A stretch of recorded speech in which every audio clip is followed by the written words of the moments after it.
Yo, what is going on, everyone in the crypto space? Today I'm going to be talking about what's going on between the R3 and Ripple court case. But first, before we get into that, London Block Exchange, the UK's only dedicated multi-cryptocurrency exchange, has today added XRP to the coins it offers to its customers, and that is actually the only UK exchange offering the XRP Great British Pound fiat pair. So that's good news for Ripple to build up that fiat liquidity. So let's get into it between R3 and Ripple. So basically, here's what happens. R3 signed a contract with Ripple that they would be helping them out signing up clients because they'll have access to their consortium and they'll represent Ripple as a company. And therefore, R3 could purchase 5 billion XRP at $0.008 per XRP. So what then happened is later that year, Brad Garlinghouse wanted to terminate the contract because R3 was not living up to what they claimed that they would do to help the company. Thus, what they would actually be doing to be able to purchase that 5 billion XRP. So what happened is then R3 took Ripple to court in Delaware. Delaware called it off, so it's a win for Ripple. But then Ripple tried to countersue R3 in the California court. That got dismissed, and then it is actually going to be taking place in the New York court. And in that court, they will actually be making the final decision on what happens with this lawsuit, so they can end it once and for all.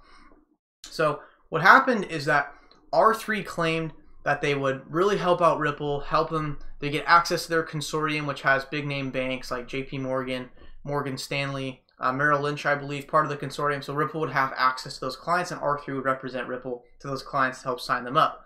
But the problem is that Ripple did not sign a single client. They did not help Ripple sign a single bank or even just a single client for that matter. And also what Ripple is claiming is that R3 was actually trying to gain insider info on Ripple to then replicate the technology and license it to businesses, thus Ripple actually losing potential clients because R3 could take them.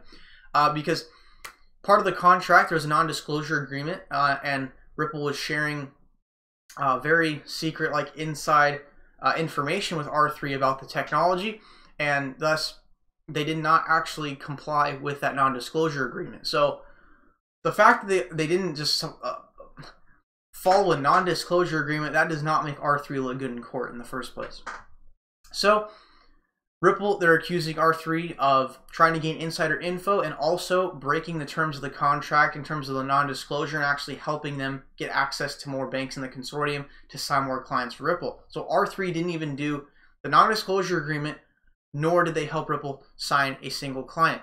So basically, R3 didn't live up to its promises in the contract. All these promises they made about getting them more clients, representing them, it's just not even the non-disclosure agreement. So Ripple thinks that they are actually trying to gain insider info because R3 got all that information about the technology, but then R3 doesn't do anything in response, not even help them build up a bigger client base, not even give access to the consortium that R3 is in. So the fact they didn't do that, that is why they're actually in court. So R3 thinks after doing nothing for the company, they think they still deserve to get 5 billion XRP at $0.008 per coin, which really doesn't make sense because in the court system, I know this might sound biased because I'm invested in XRP and I like Ripple the company, but still, R3 did not even help them sign a single bank, but at the same time, they gained a lot of inside information about the company. So maybe there's a hidden motive behind R3 just to gain information and get XRP without helping Ripple. So in terms of the court case, I don't think R3 is looking too well.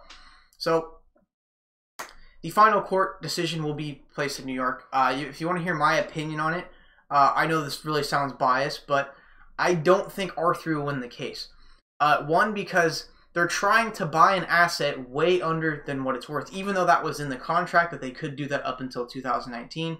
For that one price point, but at the same time, R3 didn't live up to its promises.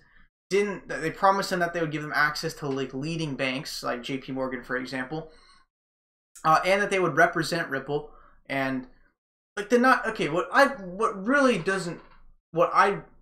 makes me think they're not going to win is they didn't even follow a non-disclosure agreement. They actually disclosed information they weren't even supposed to, and they didn't help Ripple. So they're being crybabies and saying, "Oh, hey, we still want our 5 billion XRP." So that's my opinion. I don't think R3 will win the court case, but I also did want to bring another side to it. Let's say somehow R3 does win this court case. If they do get a hold of 5 billion XRPs, people can be thinking, oh, they could sell it on the market at once. You try to sell 5 billion XRP on the market at once, they're literally, R3 is going to lose money because they're liquidating all of that, driving the price lower, lower, lower, and lower. So the remaining XRP that they even sell after dropping the price, they're going to be they might make 3 times the money that they put in, which isn't really that much compared to if they took the XRP token and actually used it as a part of their technology.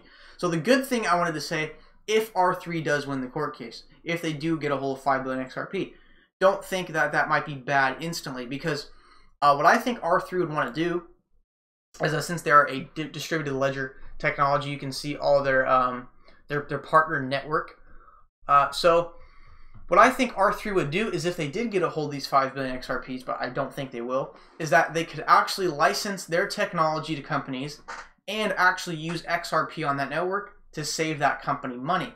So still, which I don't think so, but if R3 did gain access to the 5 billion XRP, I think they would actually use that as a marketing strategy to cut costs. So either way, XRP would actually still be used essentially, but through another company. As you can see, they're also partnered with Amazon Web Services. So, you know, if they do gain access to the 5 billion XRP, it might not be all bad, because then they could be signing up companies to use the technology, and they would actually use Ripple or the XRP token within the technology for the actual client to save them money. So XRP in the end would still be used, which is the ultimate goal of the digital asset.